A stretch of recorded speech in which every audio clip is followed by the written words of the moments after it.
We recommend this product be installed by a competent gunsmith. Modification of your firearm may nullify the warranty of the firearm's manufacturer. No liability is expressed or implied for damage or injury which may occur from improper use or installation of this product. You are responsible for the safe handling, legalities, and use of your firearm. Warning: always wear safety glasses when working on firearms. Hi everyone, Randy Lee with Apex Tactical Specialties, and today I'd like to walk you through the reassembly process for the CZ Shadow 2 and CZ75B series pistols with thumb safety. The tools required to disassemble and reassemble your CZ frames are the appropriate screwdrivers to remove your grip panels, a 1/16 inch pin punch as well as a 1/16 inch starter punch, a small flathead screwdriver or dental tool, and a small 2 to 3 ounce hammer. Helpful but not necessary are a 5/32 pin punch and a pair of tweezers. I also highly recommend the use of a bench vise. Included in the Action Enhancement Kit for the CZ Shadow 2 are 2 hammer pins, the Apex hammer and matching Sear, a competition mainspring and a duty-rated mainspring, and a replacement firing pin spring. Parts included in the Action Enhancement Kit for the CZ75B include 2 hammer pins, the Apex hammer, the matching Sear, competition mainspring, duty-rated mainspring, and a replacement firing pin spring. In designing the Action Enhancement Kit for the CZ series pistols, we incorporated very specific geometries on both the hammer hooks and the Sear engagement surface. So there's no need to polish or stone or alter those surfaces. In fact, doing so will void the warranty. How do you determine which is the Apex hammer and which is the factory hammer? Well, one of the advantages of leaving the pins in the hammer, the factory hammer, when I removed it, was that obviously the hammer, this is the factory hammer in both cases, the 75B and the Shadow. If for some reason all the pins are removed, you can determine the difference between the Shadow 2 Shadow hammers and the factory hammer by the amount of chamfer along the surfaces of the hammer. Ours has a much greater chamfer. It's over twice the amount that you would find on the factory. With the B series, typically the profile on the hammers would have more of a commander style hammer spur, being a round hole and a round curved surface for cocking. Ours has a more triangular surface which aids in easy purchase when you are manually cocking the hammer. So let's look at the difference between the factory Sear and the Apex Sears before we get into the reassembly process. Look for, on the factory, bright spots where there's been wear.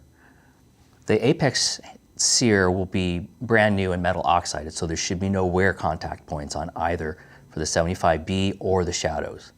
In both cases, if you look at the engagement surface that contacts the trigger bar, both are bright and shiny on both the Shadow and the 75B.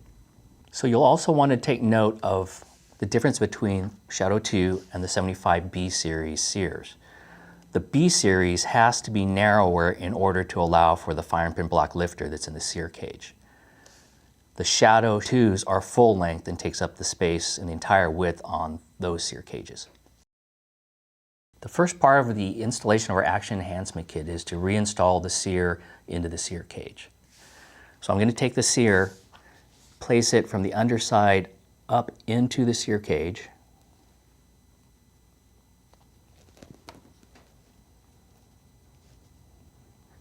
Use the Sear pin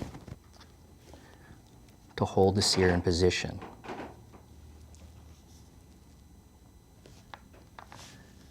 At this point now I need to take the Sear spring and the long leg facing towards the ejector will be placed on top of the Sear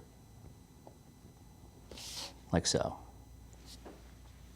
Next I'm going to take my 1/16 inch pin punch and I'm going to use that on the opposite side to locate the eye of the spring, and I may have to use my thumb to push it down so that I can get access to it and hold it in position. And now I can push the Sear spring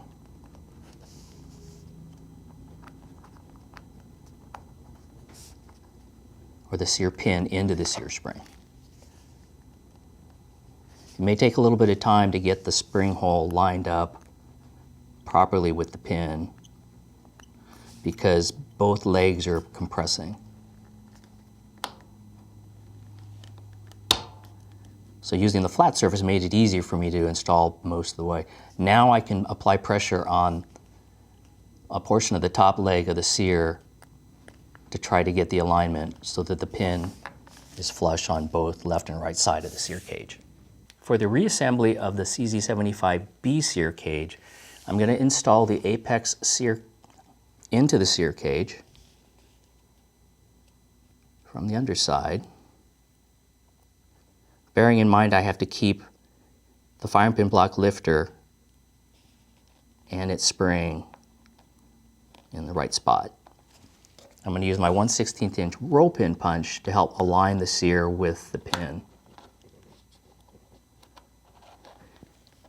Once I have that in place, I can now install the Sear spring.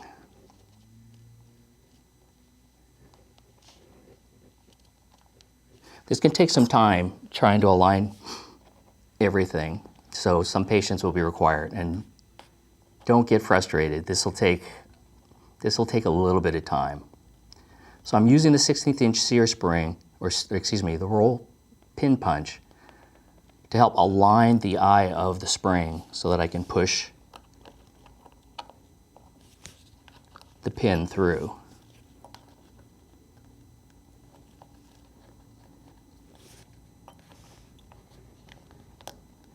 Once I get that lined up, I can use the hard surface of the table to help push things through and then make sure that the pin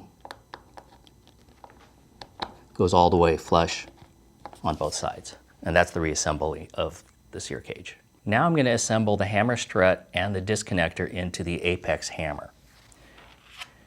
We provide pins for the hammer, and while you can use a vise to hold the hammer to drive the pins home, it's not necessary.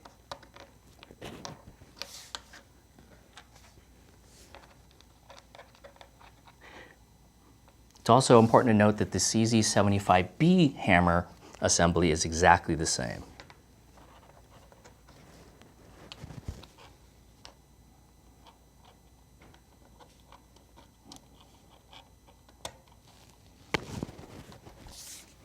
And that's reassembly of the hammer assembly.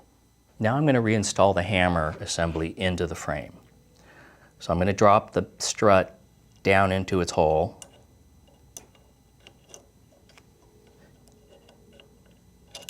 Orient the hammer, and also notice that I'm making sure that the disconnector falls over the top of the back end of the trigger bar.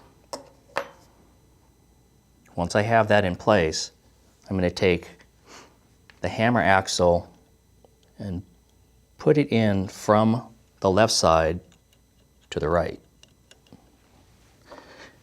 I can use my pin punch if necessary to help align the holes for the hammer.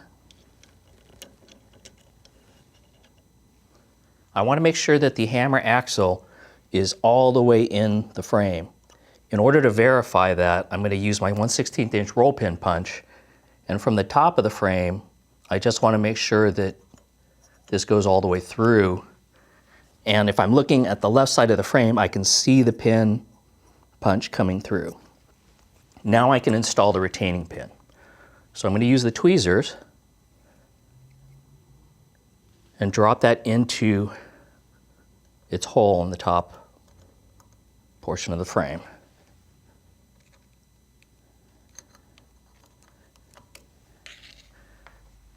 Once that's done, I can replace the thumb safety detent and spring. The spring goes towards the rear.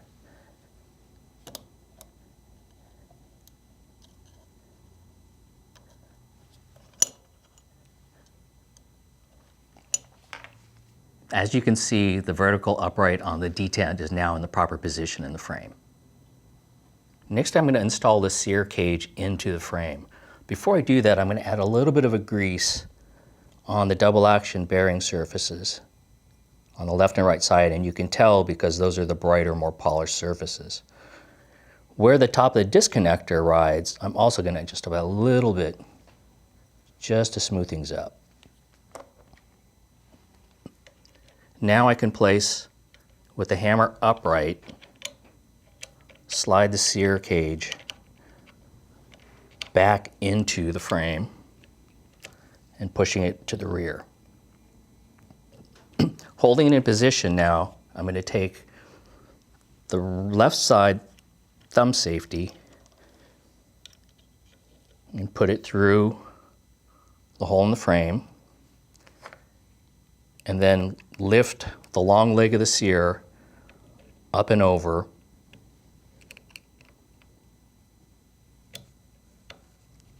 so that the Sear cage will be retained. At this point, the thumb safety detent is now interfering with the full seat of the thumb safety paddle. So what I'm going to do is I'm going to use a dental pick and push that vertical upright to the rear to be able to seat the thumb safety completely. I can next check thumb safety function by cocking and making sure that you hear the click from the detent, as well as I can press the trigger and verify that the functioning of the safety is correct. Thumbing it down, I can press the trigger all the way to the rear, and the hammer rotates freely. We're ready to reinstall the mainspring as well as the magazine brake and the 2 pins. Because this is a Shadow 2 and is used for competition, I'm going to use the competition mainspring. So I'm going to install it from the bottom, align it and put it over the hammer strut. I'm going to take the mainspring cap and orient it so that the open notch is facing forwards. Next, I'm going to use the flat surface of the table, push down and compress the mainspring, and then the larger the 2 pins goes on the bottom, and that retains the mainspring and the cap. Now I'm going to reinstall my magazine brake. And this goes with the loop facing towards the rear on the top. So I'm going to slide the bottom in,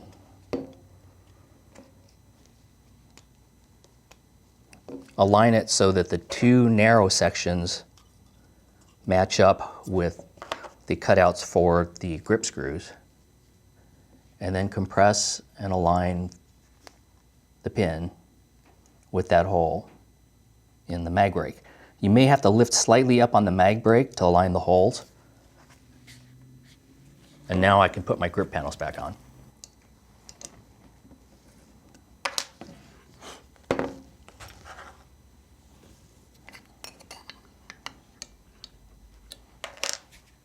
Now that the frame is reassembled, I want to do a function check both for the operation of the hammer and trigger as well as the thumb safety. First check is going to be for the double action. I don't want the hammer to fall and hit the exposed portion of the hammer cage because that will cause damage to both the Sear cage as well as the hammer. So I'm going to use my thumb and just ride the hammer and back. And all I'm doing is looking to make sure that the hammer releases smoothly, that it moves all the way to the rear and the hammer falls. The next thing I want to check is the single action. So I cock the hammer, I press the trigger, and make sure that it falls without interference. Something that's important to note, the Apex, Sear, and hammer have mated engagement surfaces. So when you press the trigger in single action, you'll see the hammer move slightly to the rear. That's normal.